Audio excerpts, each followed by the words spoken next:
Чем занимаются священники? Зачем нужен духовный отец и как помочь Спасскому храму?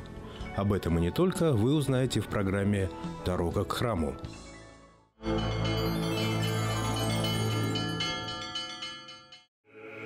Хорошо ли мы знаем, кто такие священники и в чем их служение? Кто может стать служителем Божьим и вообще, нужен ли он как посредник между Богом и человеком? Чем вообще священник должен заниматься? Какие у него главные обязанности? У нас в семинаре был очень хороший преподаватель по догматике. И он говорил, некоторые священники впадают в гордость и считают, что главная их задача – спасти человеческие души. Другие священники начинают заниматься социальной работой, что тоже необходимо.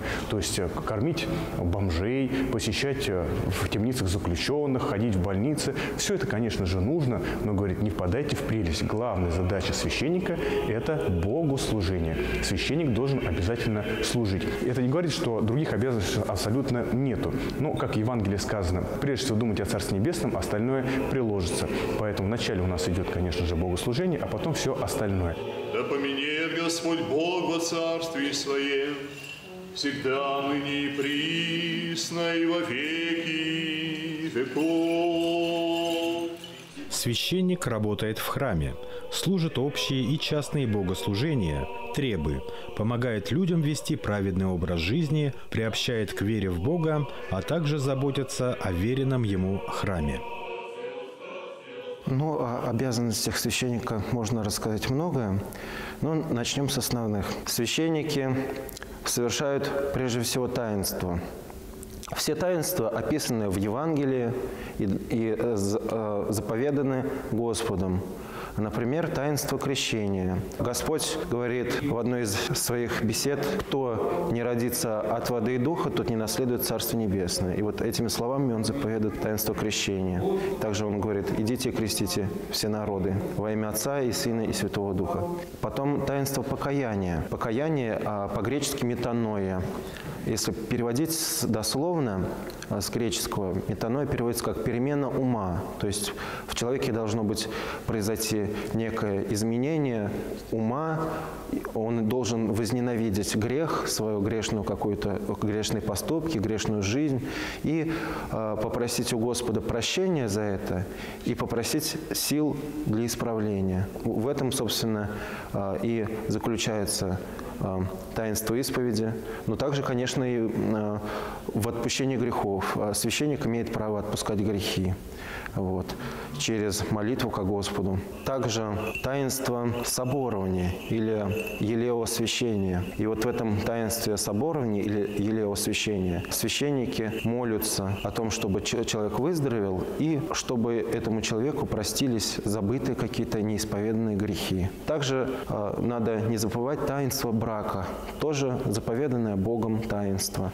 Также есть таинство причастия. В таинстве причастия мы становимся между собою, христиане, единым телом Христовым. Также таинство священства. Но таинство священства священник не имеет права совершать, посвящение в священники. Это таинство совершает только третья или высшая степень церковная, степень священства – это епископ. Рукополагать, посвящать в священный сан имеет право только епископы церкви. Это таинство. Кроме таинств церковных, есть также обряды или требы. Слово «треба» происходит от слова «требует» или «потребность». То есть по требованию христиан, прихожан, батюшка может совершить некоторые обряды, например, освящение жилища, машины. В наше время освящают машины, в древности колесницы освящали. Или отпевание покойного человека, молитва по усопшему. Очень много этих треб. И по требованию, по желанию прихожан, христиан, батюшки их все совершают. Жизнь священника не назовешь спокойной. Он выполняет множество задач, свойственных другим специальностям, и рабочий график у него не нормирован. Распорядок дня священника очень сложный, и, по сути, день его не нормирован. В 6 утра священник, в 6 или в 6:30, в зависимости от расстояния до церкви, священник встает, читает утреннее молитвенное правило, молитвы перед причастием. В 8:30 начинается утреннее богослужение, часы или литургия, священник служит. Примерно к 11 дня утренняя служба заканчивается, после нее служатся панихиды, это молитва об упокоении усопших.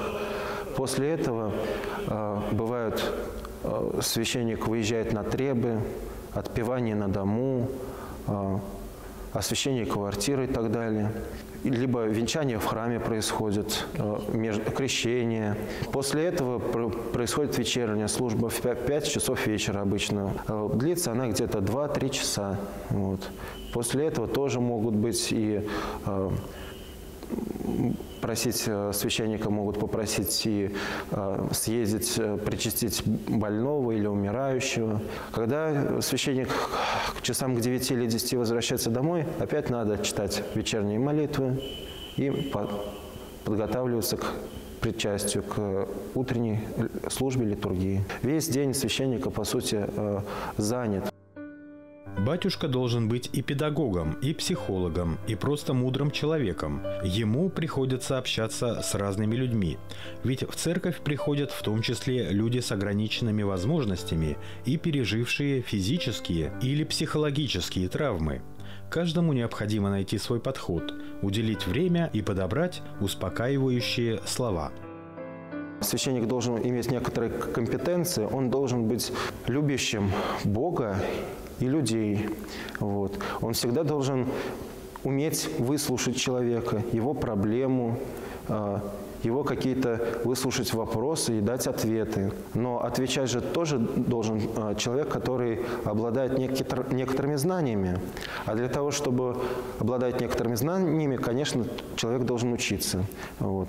Естественно, священники обязаны получить образование. Это либо духовная семинария, либо богословский какой-нибудь институт. В священный сан посвящаются только люди с образованием. Были, конечно, в истории случаи, когда священный сан получали люди и без образования, но это в критические какие-то моменты истории церкви. Для исповеди человек может подойти к любому священнику в любом храме. Однако, если речь идет не только о совершении таинства исповеди, но также о получении совета, о дополнительной беседе, помощи в решении различных вопросов и трудностей в жизни христианина, то прихожанин, естественно, стремится найти такого священника, с которым в дальнейшем будет связана его церковная жизнь. Если священник, в свою очередь, вникает и знает все проблемы этого человека и помогает разрешать их с духовной точки зрения, делится с ним духовным опытом жизни в церкви, то он называется духовным отцом или духовником, а прихожанин, соответственно, духовным сыном или духовной дочерью. Часто такой вопрос дают, как найти духовного отца.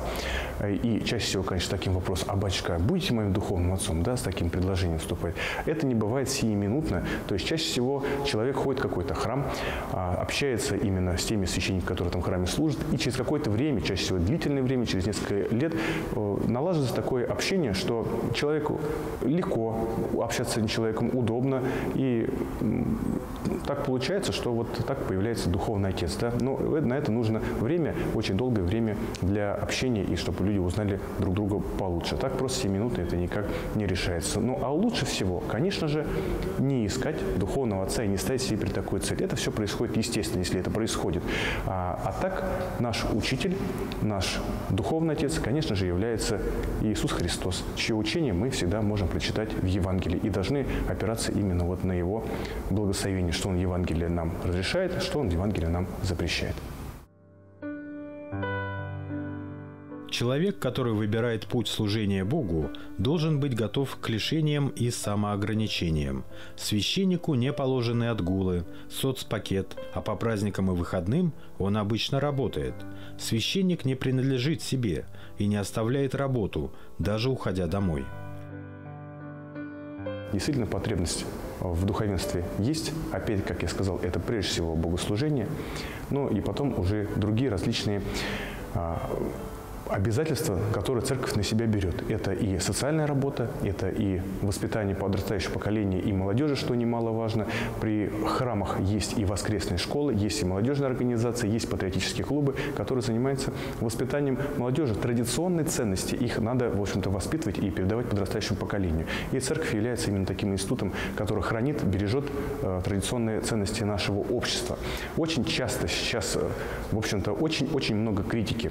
Да, все, зачем вы нужны, зачем вообще церковь нужна, устроить храмы. Недавно в этом году тоже опять-таки конфликт был, да, молодежь тоже спрашивает, зачем так много церквей? Ну, церквей не хватает. В большом городе, в нашем миллионном городе, церквей не хватает. Это больше, чем воскресный день. В любой храм в Уфе, он забит полностью. Было бы еще, тем более в тех микрорайонах, которые разрастаются, тоже они бы были забиты людьми полностью. И отвечая на этот вопрос, нужно или не нужно, хочу простой пример привести. Буквально 2 недели назад я был в командировке на конференции «Христианство и мир» в Москве. Из России так получилось, что из приглашенных был только я один приглашенный, из священников Русской Православной Церкви. Остальные гости были из Ближнего Востока, из стран Балкан. То есть очень много приглашенных людей. И вот проблема. На Ближнем Востоке именно из-за войны в Сирии и окружающих стран, например, делегация из Ливана даже к нам не смогла добраться, потому что по дороге до аэропорта у них начались там какие-то боевые действия, они не смогли просто элементарно доехать. И проблема звучала такая, что на Ближнем Востоке, включая и Сирию, за последние 5 лет количество христиан сократилось в 5 раз. И большинство из них просто их убили, да, то есть вот эти вот экстремисты, террористы, которые там были, они просто из них уничтожаются. И те общины, малочисленные общины христианские, которые там находятся, они, конечно же, для них это величайшее горе и большая беда, и при всем этом, что им не хватает спокойного мирного неба, им не хватает еды, одежды, чистой пресной воды, при всем этом они свои храмы берегут, потому что это то самое ценное, что, в общем-то, за что и надо держаться. Были гости, например, у нас из Сербии, которые совсем недавно, в 90-х годах, да, они пережили серьезную войну, и там был один и ветеран был этой войны, и они, вот просто общаясь с ними, понимаешь, насколько для них это важно. Они говорят, к нам пришли албанцы и разрушили наши храмы. Страдали абсолютно все, страдало мирное население, и людей убивали. Но они именно переживают, что пострадало самое главное, пострадала их церковь, пострадало самое ценное, вот, их культура, их религия. И для них этот момент болезненный. Поэтому сейчас многие, может быть, и будут говорить, что да, церковь вот плохо, что-то вот не так, нам это, может быть, не надо, чтобы мы из окна видели купола церкви. Но если вдруг, не дай Бог, какой-то враг придет со стороны и начнут нашу церковь разрушать, я больше чем уверен, что люди проснутся, и для них тоже это станет ценностью, и они тоже будут ее оберегать. А пока у нас все хорошо, все замечательно, и, в общем-то, никаких проблем нет. Пока нету никакой угрозы внешней, да, мы думаем, что, в общем-то, и беречь этого не нужно. Нет, это не так. Вот примеры и Ближний Восток, и Балканский полуостров.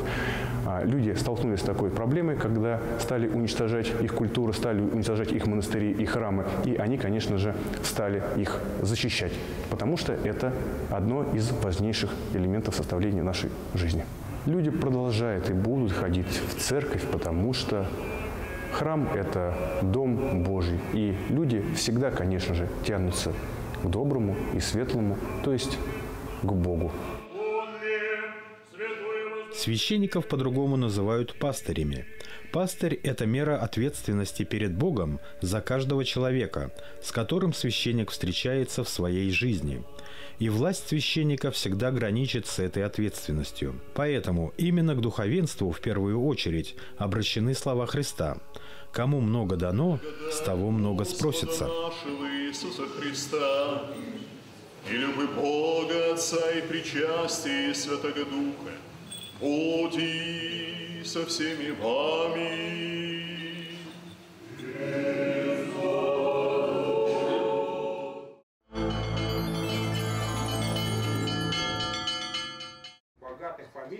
5 ноября в воскресной школе Спасского храма города Уфы прошел семинар на тему «Сохраним наше наследие». Главной темой этого совещания стало сохранение и реставрация открывшихся после косметического ремонта фресок в Спасском храме. К сожалению, значительные участки росписей были сбиты до кирпичной кладки еще в советские годы. Тем не менее, вновь появившаяся настенная живопись стала настоящим подарком для прихожан, расценивших это событие как настоящее чудо, так как открылась она в день памяти известного иконописца Андрея Рублева.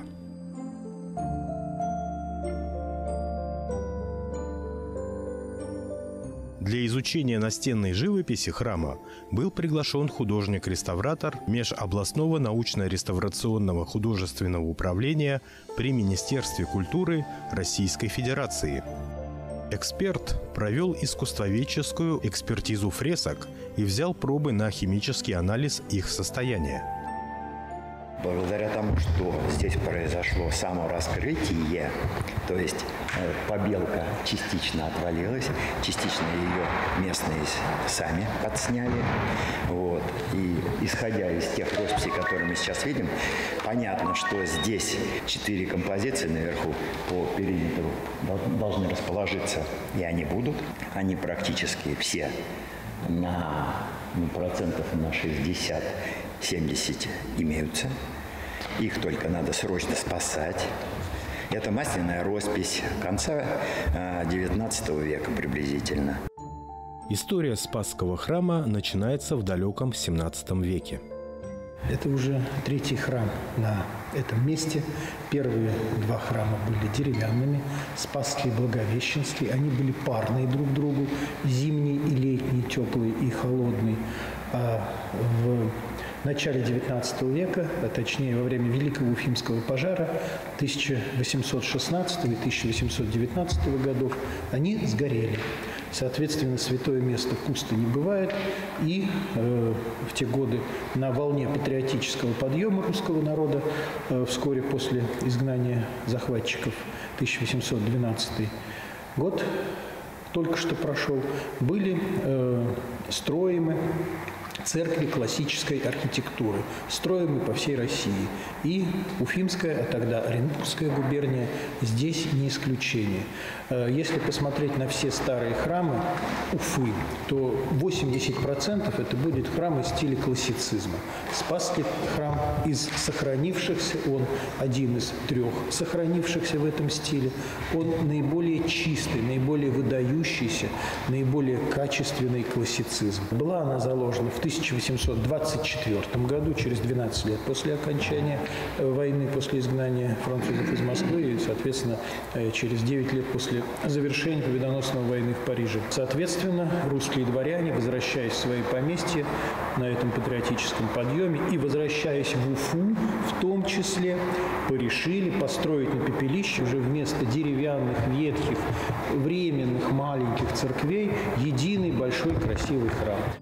Спасская церковь была построена по подобию знаменитого Казанского собора в Санкт-Петербурге. Строительство велось на пожертвования прихожан и растянулось на 21 год из-за недостаточности средств. Фасад украшала колоннада из 36 колонн с 2 колокольнями по краям. Расписан храм был, как гласит летопись, найденная 10 лет назад, покуда он строился, в первой половине 19 столетия. А в конце 19 столетия действительно росписи были поновлены. Поновлены, такое есть слово, не записано, написано снова, записано, а именно поновлены. Так что вполне возможно, что по старой росписи, по старой штукатурке были сделаны уже в академическом духе. Во всей второй половине XIX века преобладал академический дух, академический стиль. То есть это такой вот хороший русский академизм. Ну, провинциальный, конечно, куда денешься, Уфа провинция. Впервые эта роспись началась открываться в 2004 году, когда еще пространство храма было разгорожено на 2 этажа. этажа. В советское время здесь чего только не было. И техникум, и общежитие, и склады, и прокат кинопленок. И последние тут были столярные мастерские, станки, вибрация. Почему все эти трещины усиливались до недавнего времени. Так вот, когда мы с вами видим вот эти металлические тяжи, пропущенные через стены, каркас стен, воспользовавшись тем, что эти тяжи существовали с построения храма, на них положили в советское время перекрытие. И здесь был второй этаж. Так вот, когда еле-еле удалось выцарапать помещение второго этажа для нашей Уфимской епархии, то девушки-реставраторши начали открывать в 2002 году, в 2003-2004 годах, то есть уже 15-17 лет назад, они начали открывать фрагмент за фрагментом. И открыли сначала Нагорную проповедь, которая находится на восточной стене трапезной, а впоследствии они начали открывать потихонечку сошествие Святаго Духа на апостолов. После этого был большой перерыв, разобрали перекрытие, и верх стал недоступен. И только в этом году, в июле месяце, когда начали смывать, поняли, что сошествие Святаго Духа, видите, в виде огонечков на апостолов, не только на этой стороне, но еще и на этой стороне. Тут тоже был небольшой фрагмент, только открыт Божьей Матери, центральный. Все остальное было открыто в июле этого года, 2019. А также была открыта фреска на восточной стене трапезной, то есть вход Господень в Иерусалим на ослике. На круглом столе, посвященном судьбе Спасского храма, участвовали представители республиканских и городских органов власти, научные сотрудники, архитекторы, работники культуры, печати и все те, кому неравнодушна судьба Спасского храма. В ходе обсуждения подводились итоги краеведческой деятельности в отношении храма Спаса Нерукотворного. Также велась дискуссия о современных проблемах и об исторических основах сохранения памятников культурного наследия, ценностях прошлого и настоящего города Уфы. Были определены существующие угрозы, причины и последствия утраты культурного достояния России, а также возможности его сохранения для ныне живущих и будущих поколений и ряд других проблем. Затягивать вот даже с этой росписью надолго нельзя. Почему? Потому что произошло само раскрытие, живопись не укреплена. Она потихонечку начнет осыпаться. Вот на следующий период лета здесь будет сухо, начнется шелушение красочного слоя. Затягивать нельзя. То есть нужно провести аварийные работы по удалению набелов, по выявлению остатков росписей. А я очень сильно уверен, что они здесь есть еще, фрагменты. Не ждать эти годы, когда это все осыпется. Это спасать надо сейчас. Вот на данном этапе вы видите какая-то такая серая, неприятная живопись. На самом деле она будет очень сочная, яркая, потому что сейчас это все и копоть, и грязь, и переписи определенные. И когда это все мы сделаем, выявится будет прекрасная роспись. На семинаре совещания была принята резолюция, подписанная участниками мероприятия, согласно которой будет создан объединяющий орган, где представителями власти, общественности и профессионалами в области восстановления объектов культурного наследия будут приниматься действенные решения по сохранению уникального памятника истории и культуры – Спасского храма, а также аккумулироваться финансовые средства на его восстановление. Мы надеемся, что этот храм обретет былое величие и так же, как и раньше, будет радовать прихожан своим убранством.